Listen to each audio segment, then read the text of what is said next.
Տիկին Իսկանդարյան, Իսրայել-Իրան հակամարտություն նոր փուլ է կարծես թե կողում, արդյոք սա կվերածվի լայնածավալ պատերազմի եւ ամբողջ տարածաշրջանը կներառի։ Իրականում մենք տեսնում ենք, որ սա փուլային տարբերակով անընդհատ զարգացման միտումներով, անընդհատ կարմիր գծերը հատելով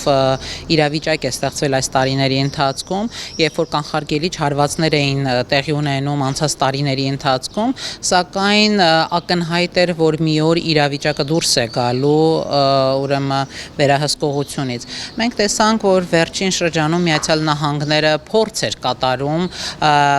նաև Իրանն էր փորձում իրավիճակը թույլատնել եւ բանակցությունների գնալ,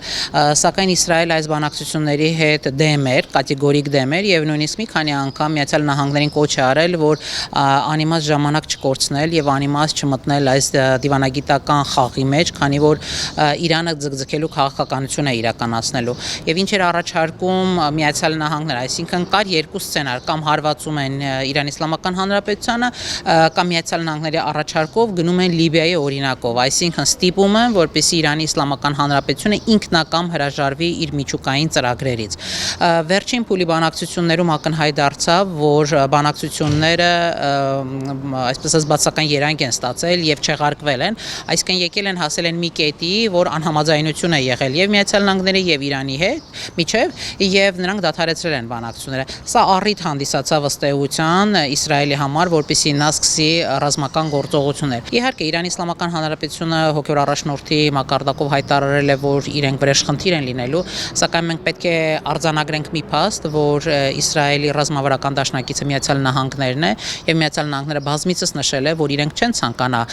որ այսպիսի պատերազմ լայնամասշտաբ սկսվի, բայց եթե սկսվի նման մի բան, իրենք միևնույն է կանգնելու են Իսրայելի կողքին։ Իսկ սա ուղիղ ցուցիչ է, որ այս պատերազմը երկար է տևելու, որտեղ Իրանը չի հանձնվելու, Իսրայելը շարունակելու է օգտվելով իր դաշնակիցների աջակցությունից եւ փորձելու է առավելագույնը ստանալ Իրանից, այսինքն որն է առավելագույնը այն է, որ Իրանի Իսլամական Հանրապետությունը չպետք է ունենա միջուկային ծրագիր ընդհանրապես եւ վերջ։ Երկրորդը այն է, որ իրենց պատկերացմամբ հնարավորության դեպքում պետք է փոխեն վարչակարգը։ Փոխեն այնպիսի վարչակարգով, որը ավելի համագործակցող լինի Արևմուտքի հետ, Իսրայելի հետ եւ այսպիսով իրենց պատկերացմամբ տարածաշրջանում կձևավորվի խաղաղություն։ Բայց թե այդ խաղաղությունը եւ այդ կարգավիճակը ձեռնտու կլինի Իրանի պետությանը, թե ոչ, դա իրենց բնականաբար չի հետաքրքրում։ Նմանատիպ խոստումներ տվեցին նաեւ Լիբիային եւ երբ որ Մուամմար Քադաֆին համաձայնվեց այդ ամենի հետ, ի վերջո մենք բոլորս գիտենք, թե Մուամմար Քադաֆիի հետ ինչ տեղի ունեցավ եւ Լիբիան էլ մինչեւ հիմա կարելի ասել խելքի չի գալի որպես պետություն, այսինքն ամբողջովին ջլատված եւ ոչնչացված պետություն է դարձել։ Տիկին Իսկանդարյան, այս հարձակման հետևում չնայած Թրամփը հայտարարեց, որ ես տեղեկացված եմ եղել, որ հարձակվելու է Իսրայելը, բայց որևէ կերպ չեմ առնչվել եւ չեմ աջակցել։ Ինչ է կարծում, Իսրայելը միայնակ է այդ գործողություններին գնացել, թե ամեն դեպքում կա եռակողմ պայմանավորվածություն։ Ես կարծում եմ, որ Իսրայելը այնուամենայնիվ ունի այդ ներուժը, որ կարող է միայնակ գործողություններ սկսել, բայց թե որքանով կշարունակի եւ ի վիճակի կլինի երկարատև առումով դիմագրավել,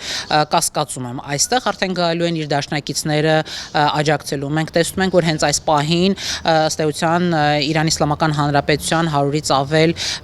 ԱԹՍ-ները, այսպես ասած, ուղղորդվել են դեպի Իսրայել, բայց քանի որ Իրանը ուղիղ սահման չունի Իսրայելի հետ, դրանք անցնում են եւ Իրաքի տարածքով եւ Հորդանանի տարածքով եւ նրանք լինելով նաեւ Միացյալ Նահանգների հետ որոշակի դաշնակցային կապերով եւ Իսրայելի հետ կապերով, հենց այդ տարածքներում են ոչնչացնում այս ԱԹՍ-ները, այսինքն դրանք անգամ երբեմն չեն էլ հասնում նշանակակետին։ Այսինքն մենք տեսնում ենք, որ անկախ ամեն ինչից Իսրայելը ստանալու է իր աջակցությունը։